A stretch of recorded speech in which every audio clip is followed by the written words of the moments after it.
Hello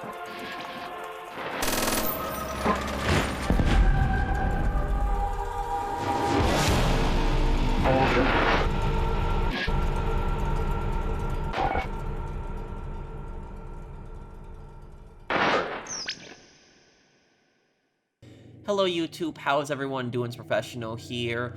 So today I have the first part of my playthrough of Call of Duty World at War. I told you guys that we'll be doing a very requested playthrough this weekend, and this is a very heavily requested game. We've done a lot of playthroughs of World War II games on the channel, and this is the most heavily requested World War II game. Whenever I play any kind of World War II game on the channel, I always get a bunch of comments, when are you going to be playing Call of Duty World at War? And I hope that you guys like my, Pacific, United States Marines cosplay right here. Warders for the Medal of Honor playthrough. For people wondering, we have some really great cosplays. If you're new to the channel, I dress up as, the characters as we play through the games. And so, I have two American Pacific uniforms that I'll be wearing during this playthrough, and two Soviet uniforms. So we'll have some really good cosplay. But anyways, the backstory behind Call of Duty World at War is, you might not know this, but I actually already tried to do a playthrough of this game 4 years ago, before I even started doing the cosplay playthroughs. I just tried to do a playthrough of World at War, and basically what happened was I put up the first mission, which was Semper Fi, and within a couple minutes, my video had been struck. It was taken down. YouTube claimed that I violated the harmful and brutality policy, whatever that was, and I was just playing a game. It was just a World War II game. I suspect that it might have been some of the World War II footage just played in between cutscenes that might have triggered the strike that happened, but it was still, part of the game directly, and the World War II cutscenes add more to the education in the game. As you're, playing through the missions, the cutscenes basically show you what was going on in that time, so it's very important to that game. But about that is, I had that strike for nearly 4 years, that warning, every time I logged in my channel, and when I got my YouTube partner manager this year, I talked to her about this, and I explained the situation, and she actually removed that strike in less than 24 hours, so I want to thank her for, removing that strike. And I will also say, anyone from YouTube who watches this, please do not strike this, video. People want to watch this series. This is a very popular series. People are really enjoying it. There are some World War II cutscenes in between, but it's, it's part of the game. It's showing, the real footage, but it's showing a lot of the stuff that happened also. So it's also important to telling the story. But anyways, I will say about this game is this is the best World War II game of all time. That is not an exaggeration. In my opinion, I think this is the best World War II game. This has one of the darkest and most grittiest, disturbing World War II campaigns that I've ever played in the game. And even like the menu in this game. You just look at the menu is just so creepy. It's like a lot of other World War II games, they're like very heroic, you're fighting, defeating the Nazis, you're liberating France and such, but here, it's like, you don't see any of that heroic, atmosphere. Instead, like, the first thing you see is, like, you just see black and white, like, the Pacific and the Eastern Front, and you see, like, this really, creepy, music that's playing. And it's meant to illustrate the horror of the war, the worst war in human history. So it's, like, just the brutality in this game, just the gore, the atmosphere of it. I don't think that any World War II game, beats World at War in this. I know there's a lot of really good World War II games out there, but this is the best one. A game that has a great campaign, both great American campaign and great, Soviet campaign. And on top of that, it also has, co-op campaign, great multiplayer, and also zombies mode. This is the ultimate World War II game. And I will also say, before starting up here, is, on this playthrough, we will be using the historical accuracy mods. And I first saw this on Frosty1's channel last year, which I'll actually link his video down below. But basically, the historical accuracy mods are a series of mods that are for Call of Duty World at War. And I also want to shout out specifically the mod creators, Faye Raism, Warrior 300, Git Combat, and Panzerman.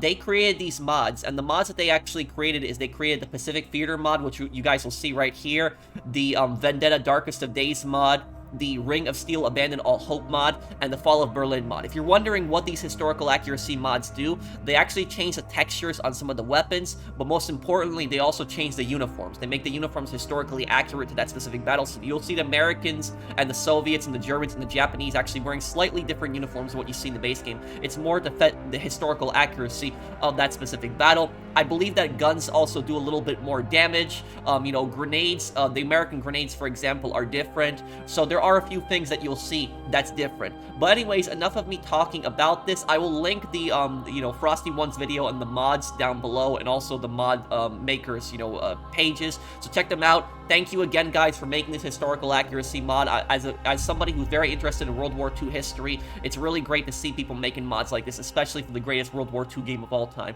Call of Duty World at War. So anyways, let's play this. And I will also say about Call of Duty World at War, you could argue this game is a horror game because it's just how, brutal it is. But anyways, we're going to be playing on hard, and I know there's going to be people out there that are going to say, please play on veteran, but it's not going to be fun playing on veteran. It's not. I'm not going to be able to, explain things as we go through the game, and you're going to die in one shot in the grenades. Oh my god, the grenades. I'll tell you guys what, though. When I beat World at War, I could probably do a veteran stream. But for the playthrough, I want to do hardened. Hardened is still a challenge, but it's not annoying like veteran.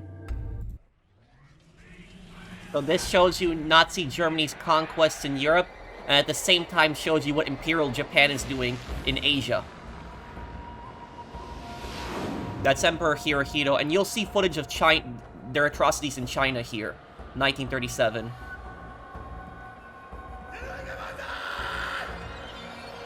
Members of the Senate, of the House of Representatives, yesterday, this is true right here. 90% of Japan's oil came from the US before World War II. A date which will live in infamy. The United States of America was suddenly and deliberately attacked by naval and air forces of the Empire of Japan. Japan underestimated America's resolve and their manufacturing capability.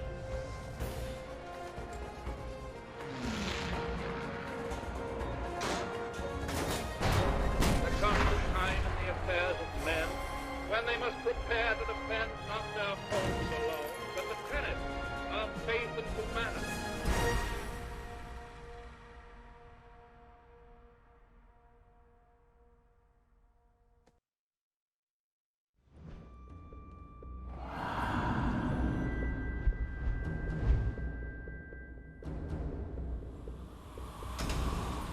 Makin atoll.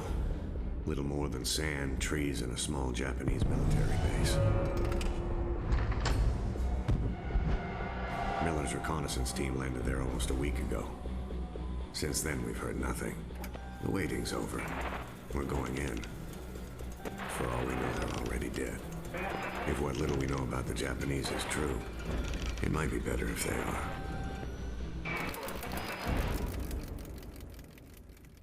Start that, old style there. I will also say about this, that footage that you saw at the beginning with those atrocities going on, it says Indochina in there, but correct me if I'm wrong, I think that happened in China, not Indochina. Indochina is actually Southeast Asia, but about it is... A lot of historians actually argue that World War II actually started in 1937 because Japan was invading China. In 1933, Japan actually invaded Manchuria in northern China, and they annexed it. And then in 1937, 4 years later, they invaded the rest of China. And about that intro to oil, for people that are confused, the reason that Japan attacked America during Pearl Harbor was because America embargoed Japan and cut off their oil. Japan lost 90% of their oil supply. Now, the reason that America had sold so much oil to Japan is because America and Japan actually had a pretty friendly relationship up until, this point, until like the 1930s, when Japan's first attack on Manchuria and then going into China. America kind of tolerated the first attack on Manchuria, but then in 1937, when Japan had invaded, China, and Japan had committed such horrible atrocities. That one scene that you saw where they were burying people alive, that was a real scene that happened. That was real footage. So the Japanese were, taking people, massacring people. You had the Nanking massacre where the Japanese murdered over 200,000 civilians in just a couple of weeks. They took, Chinese women as comfort women, basically sex slaves. It was horrible, absolutely horrible what they were doing in China. And a lot of American businessmen and people that were actually in China actually saw what was happening, and they were actually writing back to America. The media in America actually published stories about what was going on. The American public was horrified at just the atrocities that Japan was doing in China. And at that point, the federal government basically told Japan that you got to stop this. Stop this invasion of China. Stop these atrocities, or, we're going to cut you off. Japan didn't listen, and the US cut them off. And then Japan got pissed off, and then the rest you pretty much know. And now, if you're wondering why did America sell so much oil to Japan in the first place, it was because of Commodore Matthew Perry, who established diplomatic relations with Japan many decades ago. He was actually the first, major American traveler that was in Japan. And so America had actually had a lot of relations with Japan. They traded a lot with Japan. There was a lot of, Japanese officials had actually studied in America, like Admiral Yamamoto, the guy who actually orchestrated the Pearl Harbor attack, actually studied in America. And so America and Japan had actually traded a bit. They really didn't have that many issues, but until this point here. And Japan's ultimate goal of Pearl Harbor, the reason that they attacked Pearl Harbor, is what Japan wanted to do is they wanted to basically knock the U.S. fleet out of the war. They believed that if they attacked the American fleet at Pearl Harbor, that it would just do so much damage the Americans would not be able to respond back. In the meantime, what Japan did was they attacked Guam, they attacked, Wake Island, these were American territories. They attacked the Philippines, which was kind of like more of an American protectorate at the time. It was kind of like a puppet government, but there was over 100,000 American troops that were in the Philippines, so they took over the Philippines. They had the Bataan Death March that later happened, and Japan also just expanded into Southeast Asia, and they were trying to get to the oil fields in Indonesia, so they were trying to take that, and then Japan was trying to use that to basically expand more of their empire. Japan actually did this sneak attack thing on Russia, so they did this during the 1904 Russo-Japanese War, where Russia and Japan were basically arguing over Korea, over control of who was going to control Korea. And basically Japan had told Russia, the Russian Empire at the time, that we will split Korea in half. You get half of Korea, we get the other half. And basically the Russian Empire had responded by saying, no, we will take all of Korea. And Japan, got pissed off and attacked them. There was no good guys in that war. Both Russia and, Japan were trying to take over Korea. But basically what Japan did was they did a sneak attack on Russia's fleet. And then Japan later destroyed Russia's fleet at Tsushima. And after that, Russia could no longer mount a major attack like that. And the troops that they did have in China, their morale was just bad. And one of the reasons that Japan had such great success against Russia, their navy was garbage. But on top of that is the Russians did not have the manufacturing that America did at the time. And also the Russians did not have the morale that the Americans did. Because when you really think about it, what were the Russian soldiers fighting for? The Russian soldiers in the Russo-Japanese War were basically fighting for colonies. It wasn't their land. It was just some, colonial, land that the Russian Tsar was trying to take. It wasn't directly their land, and so they really didn't have that morale to go across the world and fight. But on the other hand, Hawaii, in American, territory, had gotten bombed, and had thousands of Americans that had died, ships that had gotten sunk. America was a neutral country at that time. They supported Britain mostly, but they were kind of more of a neutral country. But then at that time, America was not neutral anymore, and Americans were pissed, and so America ramped up its manufacturing, and Americans became very patriotic and were signing up, to go and fight against Japan. So that's what Japan underestimated, is they were underestimating America's resolve and America's manufacturing. It wasn't like when they fought against the Russians in the Russo-Japanese War. And I will say that people oftentimes ask me that, people say, you like history a lot, but what do you think are the two worst military decisions in history? And I would say the two worst military decisions in history, both are in this exact same year, 1941. The number one worst decision in military history is the German invasion of the Soviet Union, the worst military decision in history. Number two worst military decision in history, Japan bombing Pearl Harbor. Those two are both the worst, decisions of any military, history. The invasion of the Soviet Union was Nazi Germany's grave. The attack on Pearl Harbor was the end of Imperial Japan. But anyways, enough of me talking. Let's play through this. I hope that you guys like me talking about the history, because I do like reading history, specifically World War II history. So I hope that you guys, don't mind me, talking a lot during this. But anyways, let's play this here. Let's see what's going on.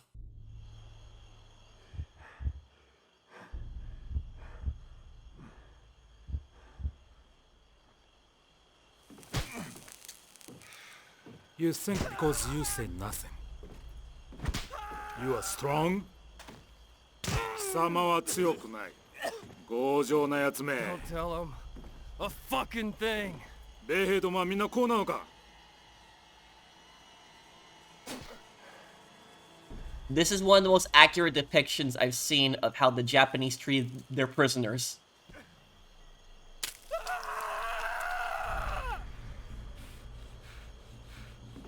二人とも殺せ。 Go to hell.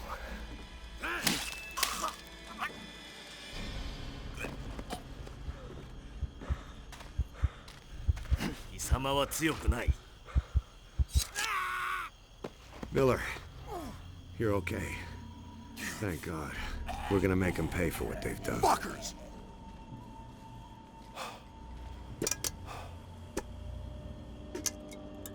Grab a rifle. We're gonna tear this place apart.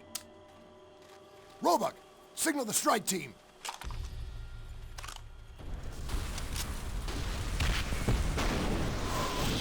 We are go! Boo, boo, boo! And if you Roebuck, notice, right for you. Take the left! the American soldiers in this are wearing actually black, and that's actually what the Marine Raiders wore during the Makin attack. They actually wore black. Get over here, now! Another detail, you'll actually see the grenades are actually yellow. The reason for that is because early on in the war, the American grenades were actually painted yellow.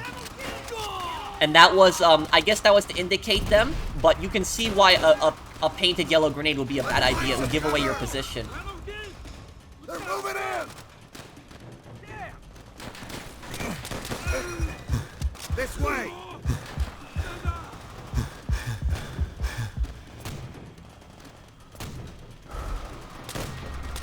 Miller, we gotta stick together.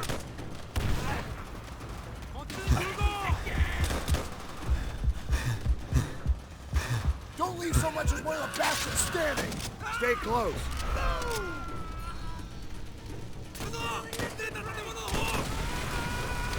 Watch our flank! Don't let them surround us!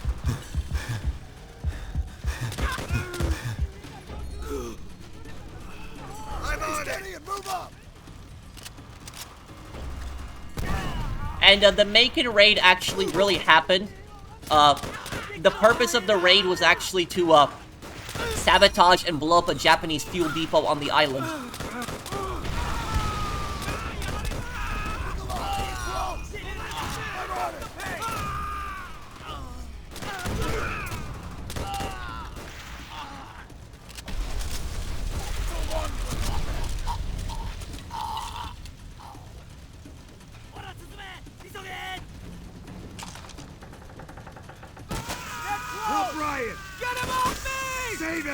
I remember you got a trophy for saving Ryan there. It's a reference to Saving Private Ryan.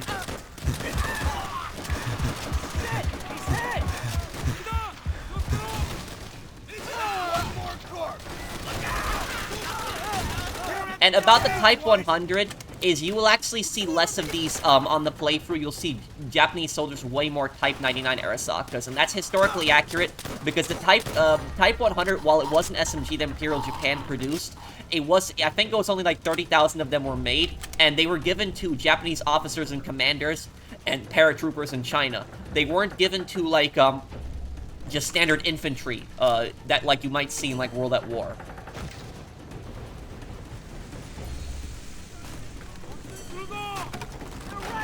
You like that, you piece of shit?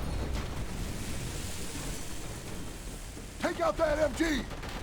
I can't get a clear shot! Then shoot through the damn one! Machine gun! Corpsman! Keep on that MG! Stay with me! Hit that MG, now! I don't think you can save that American soldier, no matter how hard you try. Hit that MG, now!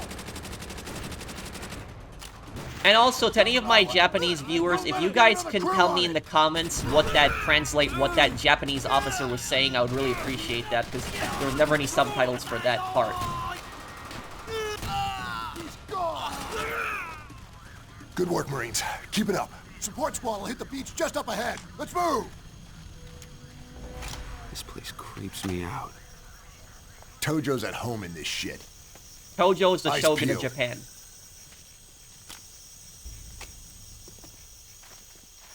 Also, during this mod, your allies actually have greater accuracy. What the hell is this? Check it out. Looks like a temple or some shit. Damn it! Hold your ground! Hold your ground!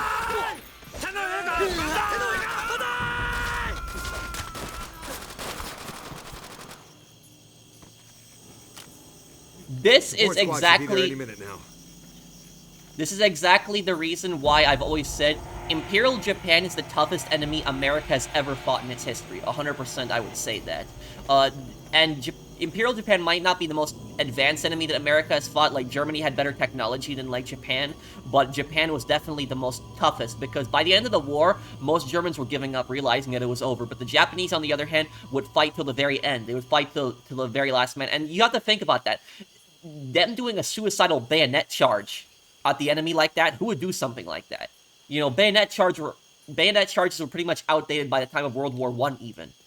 And so, like, the fact that they were still doing that in World War II, like, when they knew that they're going to get shot, that's why I would say Imperial Japan is the toughest enemy America has ever fought. And the reason that they're so tough is because of Bushido, because Bushido, the code of the samurai, they believe that you fight till the very end. They believe that surrender was worse than death, because they believe the Emperor was a god. And when you die, you're united with nature. You're together with nature, and that the Emperor, because he's a god, that if you surrender, you disgrace yourself, you disgrace your family, you bring great dishonor to your family, you bring dishonor to the Emperor, and you have basically failed your god. And so that's why they fought to the very last man. Pick up the pace, people. Shit, they've been spotted. And for people that are going to ask me, do you think that the Imperial Japanese were tougher than the Viet Cong? Yes. And the reason for that is because the Viet Cong, even though they were really tough fighters, the difference between Imperial Japan and the Viet Cong is the Viet Cong at least wanted to live. They didn't want to die in battle. They at least wanted to live. But the Japanese did not want to live in combat a lot of times.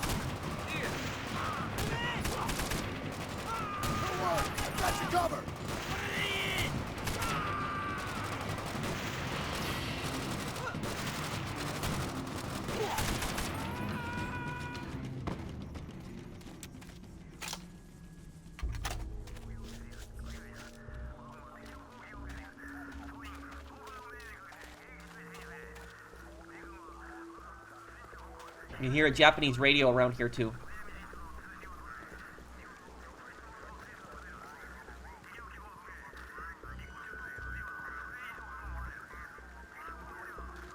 But yeah, Japan has changed so much. Like, Japan 80 years ago was a very different country than it is today. If I was to compare Japan to any country back then, I would compare it to North Korea, where people were so brainwashed they saw the leader as a god. The only difference between Japan and North Korea is that Japan was a more freer economic system. It had a free market system, and the Imperial Japanese were not starving like the North Koreans were. Listen at least up. not at the start of the war. I want to get through the rest of this quick and clean. You hear me? Quick and clean. Stay sharp. Today, Japan is one of the most peaceful countries in the world. What the hell? Who took these guys out? Radio command. Find out if another unit came in ahead of us. Ambush! Move! Move! This is exactly what I mean when I say that World at War is a horror game. We got a man down!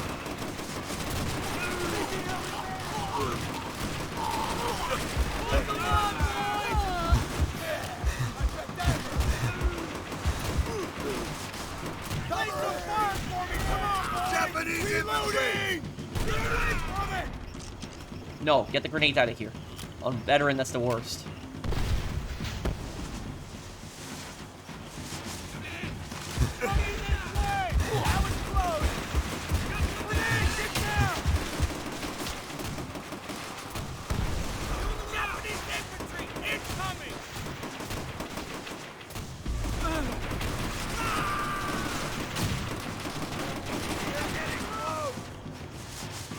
Not a problem!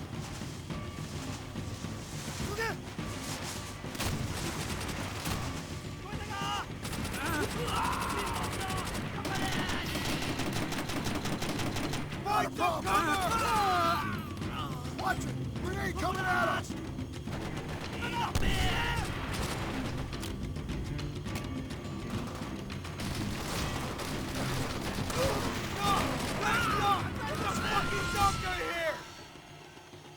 Compound's just ahead. Keep moving.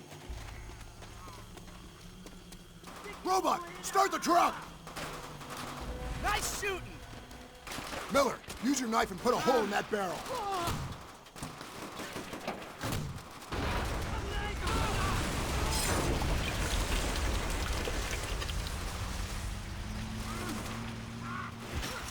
Go, go, go! Hudson squad's landing over there on the right! That's our extraction point!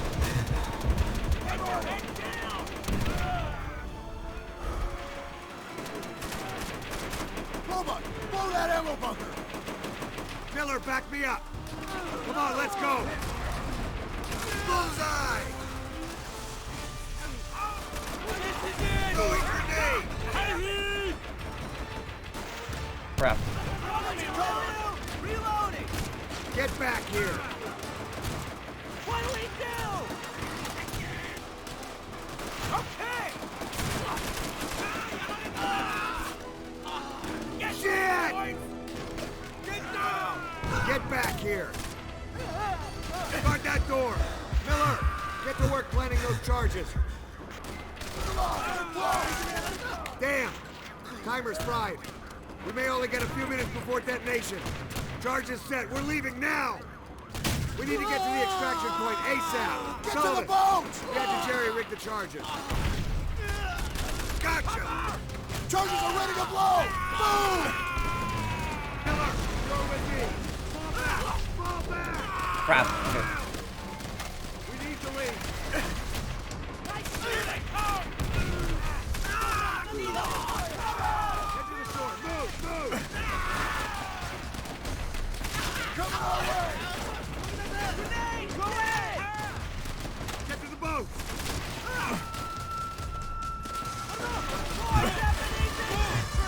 Fall back! Fall back!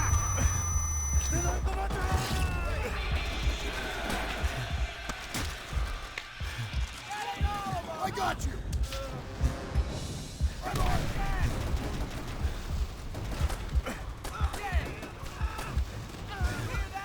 Come Okay, on! we're leaving! Come on! Everyone, keep down! You're gonna be okay, just hang in there. Where's the fireworks? Tell me those charges weren't duds. They better not be.